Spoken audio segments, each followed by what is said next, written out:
오늘 말씀은 다니엘서 2장 25절에서 30절까지의 말씀입니다.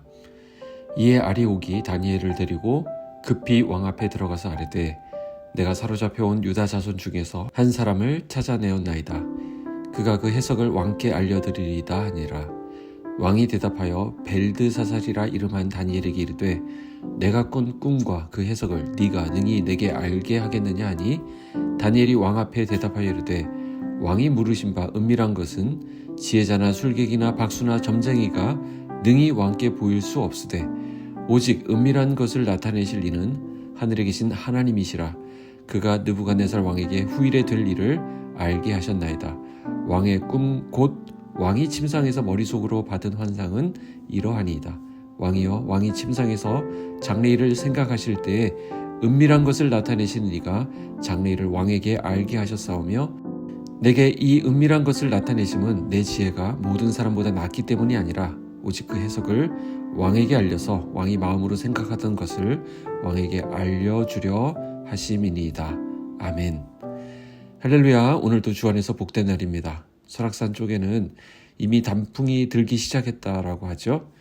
다음 주쯤이면 아마 서울 인근의 산에도 단풍이 찾아올 것이라 기대됩니다. 단풍잎들은 같은 나무, 같은 가지에 매달려 있다 하더라도 물드는 시기가 조금씩 다르다고 합니다. 아마 그 다름이 가을 단풍 세계를 더 풍성하고 아름답게 하는 것이 아닌가 이렇게 생각합니다. 10월 마지막 주에 있는 가족 초청 주일을 위해서 기도하고 애쓰시는 우리 빛소금 성도님들의 모습을 봅니다. 어떤 분들은 그 가족이 흔쾌히 초청에 응하기도 하시겠지만 한참 있다가 반응을 보이는 분들도 꽤 있으리라 생각합니다. 너무 조급해하지 마시기 바랍니다. 그날이 언제일지 몰라서 답답한 마음이 들 수도 있겠지만 결국에는 우리 주께 돌아올 그 영혼들을 품고 기도하면서 하나님의 때를 기다리는 우리에게 놀라운 기쁨과 감격을 경험케 하시리라 믿습니다. 오늘 우리는 다니엘서를 읽었습니다. 본문에는 위기의 상황을 맞은 다니엘이 나옵니다. 바벨론 제국에 대혼란이 일어났는데요. 왕 느부갓네살은 예사롭지 않은 꿈을 꾸게 되었는데 자신이 꾼 그 꿈과 해석을 보이라고 명령을 내렸습니다. 그러나 바벨론에 있는 그 누구도 느부갓네살 왕의 꿈과 해석을 알 수 없었습니다. 화가 머리끝까지 난 이 왕은 바벨론의 모든 지혜자들을 다 죽여버리라는 명령을 내렸습니다. 전국이 경랑 속으로 빠져들게 되었습니다. 자, 믿음의 사람들은 이럴 때 어떻게 반응하고 어떻게 행동해야 되겠습니까? 다니엘의 모습을 통해 우리는 그 답을 얻게 됩니다. 다니엘은 우선 시간을 달라고 요청하면서 들끓는 왕의 분노를 누그러뜨립니다. 그리고 다니엘은 그의 친구 하나냐, 미사엘, 아사랴에게 상황을 공유하고 함께 기도해 줄 것을 요청했습니다. 그리고 이들이 한마음으로 함께 기도하면서 놀라운 일이 일어나게 되었습니다.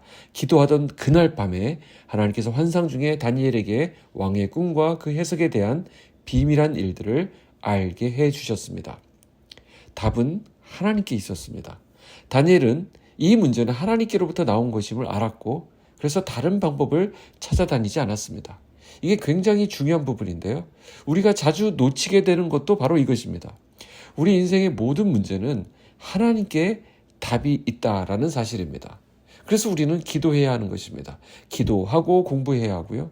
기도하고 직장에 나가야 합니다. 기도하고 결혼 생활해야 되고 기도하고 사업을 시작해야 합니다. 답은 하나님께 있기 때문입니다. 왕은 다니엘에게 묻습니다. 왕도 아마 신기했을 것입니다. 지금까지 아무도 답을 말하겠다는 사람이 없었기 때문입니다. 내가 무슨 꿈을 꾸었는지 네가 말할 수 있느냐? 또 네가 그것을 해몽할 수 있느냐? 왕의 이 질문에 다니엘이 어떻게 대답하는지 우리 27절, 28절 보도록 하겠습니다. 다니엘이 왕 앞에 대답하여 이르되 왕이 물으신 바 은밀한 것은 지혜자나 술객이나 박수나 점쟁이가 능히 왕께 보일 수 없으되 오직 은밀한 것을 나타내실 이는 하늘에 계신 하나님이시라. 그가 느부갓네살 왕에게 후일에 될 일을 알게 하셨나이다. 자, 느부갓네살 왕은 다니엘에게 뭐라고 물었습니까? 네가 그 꿈과 그 해석을 알 수 있겠느냐? 라고 물었는데 다니엘은 내가 아니라 하나님께서 하십니다. 라고 대답했던 것입니다. 즉 다니엘은 이 일에 있어서 그 어떤 영광도 자신이 취하지 않았고 온전히 하나님께 영광을 돌렸습니다. 느부갓네살 왕이요, 제가 꿈을 보여주는 것이 아니라 하나님께서 보여주시는 것입니다. 다니엘의 이 말에 느부갓네살 왕은 충격을 받았을 것입니다. 느부갓네살이 어떤 왕입니까? 그는 평생 바벨론의 수많은 우상들을 끼고 살았습니다. 그는 평생 그 신들을 자신의 이익만을 위해 이용해 왔습니다. 그 모든 신들은 오직 자기 자신만을 위해 존재할 뿐이었습니다. 그런데 지금 다니엘은 느부갓네살을 아주 겸손하게 하는 그런 발언을 하고 있습니다. 다니엘은 철저히 하나님만을 드러내고 있습니다. 다니엘의 이 말을 통해서 느부갓네살 왕은 다니엘이 섬기는 여호와의 위대함을 깨닫게 됩니다. 자, 보통 어떻습니까? 사람들은 조금만 기회가 주어지면 자신의 우수함을, 자신의 위대함을 알리려고 합니다. 내가 엄청나게 노력해서 알아낸 거야. 심지어 기도했다 하더라도 내가 기도해서 그렇게 된 거야 라고 자랑을 합니다. 그러나 다니엘은 오히려 그 위기 가운데 도우신 하나님을 열방 가운데 전하고 또 왕에게 나타내는 기회로 삼습니다. 30절을 보실까요? 내게 이 은밀한 것을 나타내심은 내 지혜가 모든 사람보다 낫기 때문이 아니라 오직 그 해석을 왕에게 알려서 왕이 마음으로 생각하던 것을 왕에게 알려주려 하심이니이다. 자, 여기 보면 오늘 본문에 은밀한 것이란 말이 자주 등장하는데 이것은 비밀을 말합니다. 감추어진 것을 말합니다. 그런데 주님을 드러내고 있는 다니엘에게는 그것이 알려졌고 또 해석되었습니다. 하나님께서 그에게 답이 되어 주셨기 때문입니다. 다니엘은 답을 알게 된 것입니다. 자, 답을 가진 자는 답이 없는 자와 전혀 다른 삶을 살아가게 됩니다. 여기서 말하는 다른 삶이란 문제가 없는 삶을 말하지 않습니다. 답을 가졌던 다니엘도 계속해서 생명을 위협받는 그런 문제를 만나고 또 그것에 직면하게 되었던 것을 우리는 알고 있습니다. 오히려 답을 가졌음에도 답이 없는 자보다 더 많은 문제를 짊어지는 것처럼 보일 때도 있습니다. 하지만 답을 가진 자의 차이는 이렇게 많은 문제를 대하는 자세에서 나타나게 됩니다. 압박해오는 많은 문제들 속에서도 믿음으로 돌파한다는 것이죠. 좌절하거나 슬퍼하지 않습니다.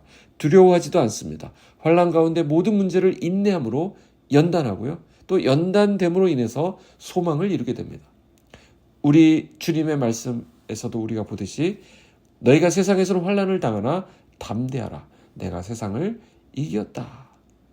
답이 되시는 예수님이 이미 세상을 이기셨다라고 말씀합니다. 오늘 이 답을 가진 저와 여러분, 이 답을 품고 세상을 이기는 승리의 날이 되시기를 주님의 이름으로 축복합니다. 기도하겠습니다. 하나님 아버지 감사합니다. 세상에서는 너희가 환난을 당하나 담대하라. 내가 세상을 이기었다 말씀하신 주님, 십자가에서 그 답을 보여주신 우리 주 예수님의 승리를 오늘도 의지하기 원합니다. 답이 없어 보이는 이 세상을 오늘 우리가 살아가게 됩니다. 주님이 알려주신 그 답을 세상에 전하며 믿음의 행보를 계속해 나갈 수 있도록 우리를 굳게 붙들어 주시옵소서. 10월 29일 가족 초청 주의를 통하여 우리 빗소금에 사랑하는 가족과 지인들이 주님께 돌아오도록 역사하여 주시옵소서. 예수님의 이름으로 기도하옵나이다. 아멘.